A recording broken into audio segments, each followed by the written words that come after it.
ಆಗಿದ್ದ ಕ್ರೈಮ್ ಜಗತ್ತು ಇದೀಗ ಅನ್ಲಾಕ್ ಆಗ್ತಿದ್ದಂತೆಯೇ ಮತ್ತೆ ಚಿಗುರಿಕೊಳ್ತಿದೆ. ಅದರಲ್ಲೂ ಅಕ್ರಮವಾಗಿ ಇಲ್ಲಿ ಬಂದು ನೆಲೆಸಿದವರ ಹಾವಳಿ ಕೂಡ ಹೆಚ್ಚಾಗ್ತಿದೆ. ಹೀಗೆ ಪೊಲೀಸರ ಎದುರು ಕುಳಿತಿರೋ ಇವನೇ ನೋಡಿ, ಮಾದಕ ಲೋಕದ ಪಾಲುದಾರ.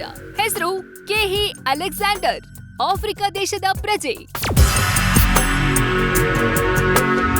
ಮಾಸ್ಟರ್ ಡಿಗ್ರಿ ಮಾಡಲು ಅಂತ ಬೆಂಗಳೂರಿಗೆ ಬಂದವನು ಮಾಡಿದ್ದು ಮಾತ್ರ ಶೋಕಿ ಜೀವನ ಮಾಡಿದ್ರೆ ಪರವಾಗಿಲ್ಲ. ಆದ್ರೆ ಈತ ಶೋಕಿ ಜೀವನಕ್ಕಾಗಿ ಆಯ್ದುಕೊಂಡ ದಾರಿ ಅದು ಅಕ್ರಮ ಮದ್ಯ ಮಾರಾಟ.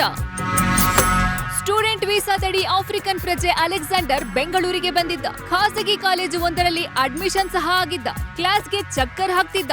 ಕಾಲೇಜಿಗೆ ತೆರಳದೆ ಎಕ್ಸಾಮ್ ಅಟೆಂಡ್ ಮಾಡದೆ ಫೇಲ್ ಸಹ ಆಗಿದ್ದ. ಈ ವೇಳೆ ವಿದ್ಯಾಭ್ಯಾಸ ಬಿಟ್ಟು ಮದ್ಯದ ಕಡೆ ವಾಲಿದ್ದ ಅಲೆಕ್ಸಾಂಡರ್ ಅಕ್ರಮವಾಗಿ ಮದ್ಯ ಸಂಗ್ರಹಿಸಿ ಆಫ್ರಿಕನ್ ಪ್ರಜೆಗಳಿಗೆ ಮಾರಾಟ ಮಾಡ್ತಿದ್ದ. ಅದಲ್ಲದೆ ಈ ದೇಶದ ವೀಸಾ ಅವಧಿ ಮುಗಿದಿದ್ರೂ ಸಹ ತನ್ನ ದೇಶಕ್ಕೆ ತೆರಳದೆ ಬಾಬೂಸಾ ಪಾಳ್ಯದಲ್ಲಿ ಅಕ್ರಮವಾಗಿ ನೆಲೆಸಿದ್ದ. ಬೆಂಗಳೂರಲ್ಲಿ ಅಕ್ರಮವಾಗಿ ನೆಲೆಸಿದ್ದ ಆಫ್ರಿಕನ್ ಪ್ರಜೆ ಅಲೆಕ್ಸಾಂಡರ್ ತಂದೆ ಯಾರು ಗೊತ್ತಾ?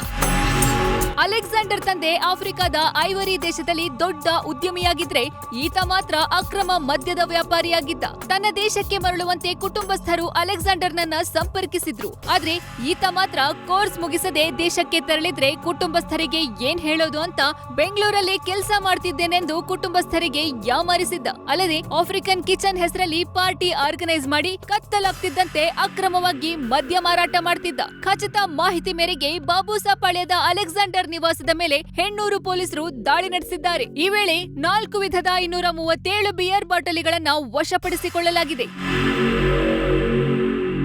ಸದ್ಯ ಈ ಪ್ರಕರಣದಿಂದಾಗಿ ಅಕ್ರಮವಾಗಿ ಬೆಂಗಳೂರಲ್ಲಿ ನೆಲೆಸಿರೋ ವಿದೇಶಿ ಪ್ರಜೆಗಳ ಹುಟ್ಟಡಗಿಸಲು ಬೆಂಗಳೂರು ಪೊಲೀಸರು ಸಜ್ಜಾಗಿದ್ದಾರೆ. ಅದೇನೇ ಇರ್ಲಿ, ವಿದ್ಯಾಭ್ಯಾಸಕ್ಕಂತ ದೂರದ ಆಫ್ರಿಕಾದಿಂದ ಬಂದಿದ್ದ ವಿದ್ಯಾರ್ಥಿ ದುಶ್ಚಟಕ್ಕೆ ಬಿದ್ದು ತಾನು ಹಾಳಾಗೋದಲ್ಲದೆ ಇತರೆ ವಿದ್ಯಾರ್ಥಿಗಳನ್ನು ಹಾಳು ಮಾಡಿದ್ದು ವಿಪರ್ಯಾಸವೇ ಸರಿ.